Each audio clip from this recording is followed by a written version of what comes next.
A paz do Senhor, meu querido e amado irmão, minha querida irmã, do nosso devocional Simply Pentecostal. Que felicidade poder ter você hoje neste sábado para nós lermos a palavra de Deus no livro do profeta Isaías. E hoje nós estaremos lendo o capítulo 9, do verso 1 ao verso 7, aonde traz uma mensagem e traz uma profecia sobre um Messias para o povo de Israel e para as nossas vidas também. Portanto, se esta é a primeira vez que você está aqui nos visitando neste canal de devocional da Palavra de Deus, não esqueça de inscrever o seu nome, de colocar as notificações para que você possa receber de segunda a sábado as nossas notificações sobre cada dia a mensagem, a leitura da Palavra de Deus para a sua vida, para o seu coração, para a nossa edificação. Amém? Portanto, vamos lá. Isaías capítulo 9, versículos 1 ao 7.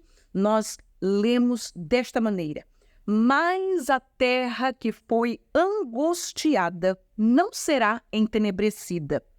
Ele envelheceu nos primeiros tempos a terra de Zebulon e a terra de Naftali, mas nos últimos a enobreceu junto ao caminho do mar, além do Jordão, a Galileia dos gentios. O povo que andava em trevas viu uma grande luz, e sobre os que habitavam na região da sombra da morte resplandeceu a luz. Tu multiplicaste este povo e alegria lhe aumentaste.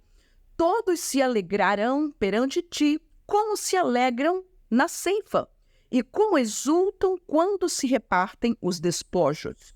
Porque tu quebraste o jugo que pesava sobre eles, a vara que lhe feria os ombros e o cetro do seu opressor, como no dia dos midianitas. Porque toda a armadura daqueles que pelejavam com ruído e as vestes de que rolavam no sangue serão queimadas, servirão de pasto ao fogo. Porque um menino nos nasceu, um filho se nos deu, e o principado está sobre os seus ombros, e o seu nome será Maravilhoso Conselheiro, Deus Forte, Pai da Eternidade, Príncipe da Paz. Do incremento deste principado e de paz não haverá fim sobre o trono de Davi e no seu reino, para o firmar e o fortificar em juízo e em justiça, desde agora e para sempre. O zelo do Senhor dos Exércitos fará isto. Oh, que palavra! Oh, que profecia maravilhosa sobre o caráter deste reino messiânico, deste rei que haverá de vir, aleluia, para governar sobre este mundo. Portanto, se nós lembrarmos o fim do capítulo 8 que lemos no sábado passado, reflete sobre o caos que Judá ele está passando quando nós vemos que a Assíria trazer cativo alguns do povo, não somente de Judá, do reino de Judá, mas também de Israel. Nós vamos ver que todo este declínio houve por causa de um homem chamado Acás. E este homem que foi um péssimo rei, um rei que não temia a Deus. E isso levou a este povo, mostrando a ele, trazendo esta afronta para que o povo amaldiçoasse tanto a Deus como ao rei. E nós vamos ver que com estes ataques, estas ameaças do rei da Assíria, principalmente vindo do norte de Israel, as tribos que estavam no norte, especialmente o que nós chamamos do território hoje da Galileia, que se compunha principalmente de duas tribos chamadas Zebulon e Naftali. E nós vamos ver que por causa que o inimigo, a Síria, estava ao norte de Israel, então a entrada desses inimigos se dava sempre por esta mesma região. Por quê? Porque também havia uma estrada principal nesta região, vindo de Damasco para Israel, que trazia a estes reis, estes inimigos contra Israel. E nós vamos ver que nesta ameaça, nesse território, eles sofreram grande afronta, grande sofrimento, grande humilhação passaram principalmente a tribo de Zebulon e a tribo de Naftali, ou seja, a Galileia. E por causa disso, nós vamos ver Deus trazendo uma linda promessa messiânica para esta região ao norte de Israel. E quando Jesus inicia o seu ministério em Galileia, irmãos, se cumpre exatamente esta profecia, dizendo que esta terra, que antigamente foi entenebrecida, que nos antigos tempos foi envelhecida, ou seja, envelhecer a tornar-se vil, tornar-se desprezível, desonrada. Então, esta região que sofreu todas estas humilhações, Deus ele faz uma promessa para ele que nos tempos vindouros, no futuro, ela haveria de ser enobrecida, não por causa dos seus próprios feitos, mas por causa daquele que haveria de vir, Jesus. E este Jesus que começa o seu ministério na Galileia, fazendo milagres, transformando água em vinho, curando os enfermos, chamando os seus discípulos, aleluia, que vinham principalmente desta região da Galileia, e nós vamos ver então estas profecias se cumprirem. Entretanto, esta profecia, ou este capítulo, nestes 2 versículos que nós vamos ver aí, 2 grandes promessas messiânicas, esta que nós já falamos no versículo 2, e a outra que nós já lemos no versículo 6 e no versículo 7, que fala do caráter, aleluia, deste rei, deste reino messiânico. E nós vamos ver que Jesus, quando ele vem a nós, Jesus, quando ele é trazido, quando Deus ele dá a este menino, que um profeta, ele disse, um menino nos nasceu e um filho se nos deu, mostrando então assim a plenitude da divindade de Deus, daquilo que ele haveria de trazer, o verbo que se fez carne, mostrando então este menino que nasceu em Belém de Judá, esta criança que nasceu de uma virgem, este menino, não é que hoje, agora nós estamos quase entrando na época de Natal, nós vamos ver estes versículos serem repetidos tantas vezes, mas estes versículos também não somente mostrava um menino, o Salvador que haveria de nascer de uma virgem ali em Belém, mas mostra também, a Bíblia nos diz que foi um filho que foi nos dado. Oh, aleluia! João 3,16 nos diz que Deus amou o mundo de tal maneira que deu o seu filho. Este filho foi dado não somente temporariamente, mas permanentemente para nós. Aleluia! Ele é o nosso Senhor, Ele é o Rei dos Reis, Ele é o Senhor dos Senhores. E nós vamos ver que estes versos 6 e 7, aleluia, vão mostrar exatamente, vão prever a vinda deste governo, a vinda deste rei que haverá de vir, e o seu nome será, olha aí, maravilhoso conselheiro, Deus forte, Pai da eternidade, príncipe da paz. Estes títulos revelam o caráter como Jesus como rei, como governante. E, em primeiro lugar, maravilhoso conselheiro mostra, então, que sobre este rei, sobre este Jesus, repousa não somente a sabedoria perfeita, o conselho perfeito, meus queridos, e a Bíblia nos diz que Jesus, ele é o verbo que se encarnou. Aonde é que nós encontramos a sabedoria de Deus na nossa vida nos dias de hoje? É através da sua palavra, aleluia. Ela é o conselho, ela é a sabedoria, ela é o guia, ela é a bússola para as nossas vidas.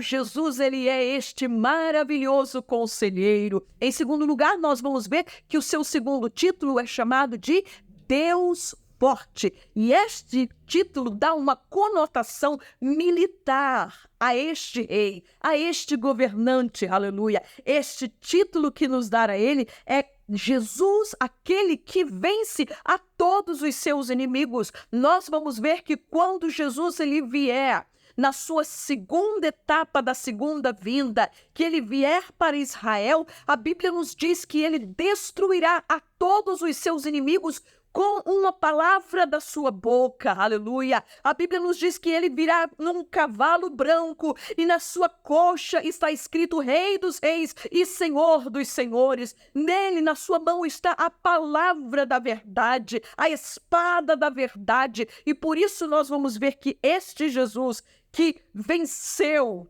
não ao homem, ao governo, quando ele veio. Isso ele fará quando ele vier para livrar a Israel. Mas quando Jesus ele veio, que nasceu em Belém de Judá, ele veio para quê? Ele não veio para vencer Roma, ele não veio para batalhar com Pilatos, nem com aqueles que estavam ali no Sinédrio. Ele veio, entretanto, vencer ao maior inimigo da humanidade, o maior inimigo meu e seu, o maior inimigo da igreja. E quem é esse? É o diabo. A Bíblia nos diz que Jesus, ele venceu o diabo, a morte, ele venceu o inferno, ele tomou da mão do inferno, da mão do diabo, as chaves do inferno e da morte. Aleluia! Por quê, meus queridos? Porque este Jesus, que é Deus forte, ele leva sobre ele este título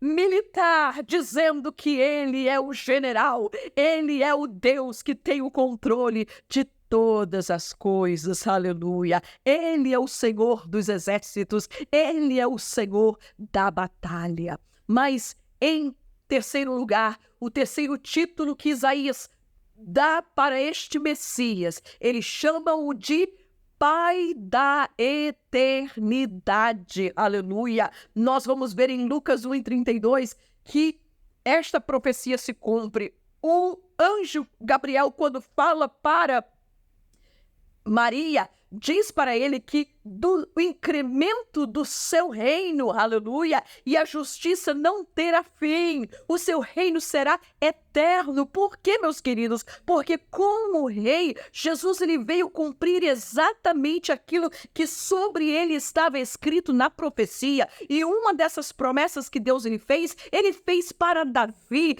dizendo que sobre o seu trono, da sua descendência, da sua família, haveria de vir aquele que se assentaria sobre o trono eternamente. O seu trono não teria fim. Segundo Samuel 7,16 nos fala esta promessa que Deus deu ao servo do Senhor, aleluia. E nós vamos ver que Jesus, com este título de Pai da eternidade, nos mostra exatamente que o seu reino não terá fim. Salmo 145, versículos 13 ao 15, nos mostra esta verdade, dizendo que o reino de Deus, o trono do Senhor, ele está estabelecido para sempre. Aleluia! Ele é chamado o Pai da eternidade. Como pai, o pai se preocupa com o bem-estar dos seus filhos. E é exatamente isso que Jesus, ele tem o seu cuidado, não somente sobre Israel, mas tem o cuidado da sua igreja,